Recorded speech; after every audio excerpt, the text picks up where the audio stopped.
Shalom Church, my name is Paul Moche Ignatius. I work and serve in the ICT department.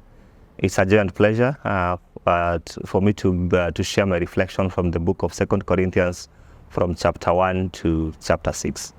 Now, this book is a response letter that Paul wrote to the Corinthian church in response to how they had responded to his first letter, that is the book of 1 Corinthians. We get to notice that their response wasn't that so good. It was a rejection response. Fits of rage were raised high with chants and song of we reject, we reject, we reject. They were rejecting Paul's counsels and teaching regarding the major pertinent issues that were facing the church. And consequently, also they were rejecting his leadership and putting into question his apostleship. But Paul, being a caring and loving father, he decides to give them a visit. That one, you find it in chapter 2. He gave them a visit, but also followed it up with another letter, just to make sure that his message was home. And according to Paul, the visit and the letter were a painful one.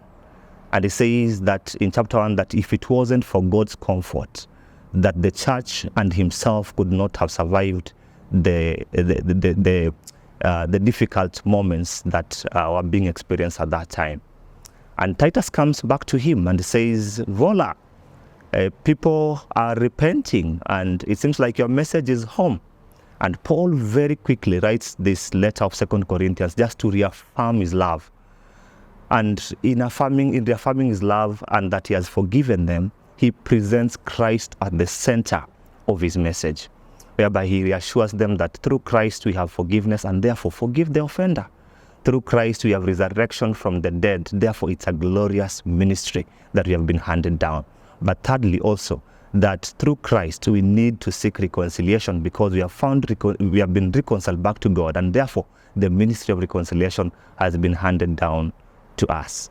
Therefore, friends, and Paul says finally that, you know what, I am willingly in the triumphal procession of Jesus Christ, whereby as a slave, he's leading us. And therefore, I am a pointer to him. Friends, there is no societal transformation, both in church and society, that we can seek without involving Christ.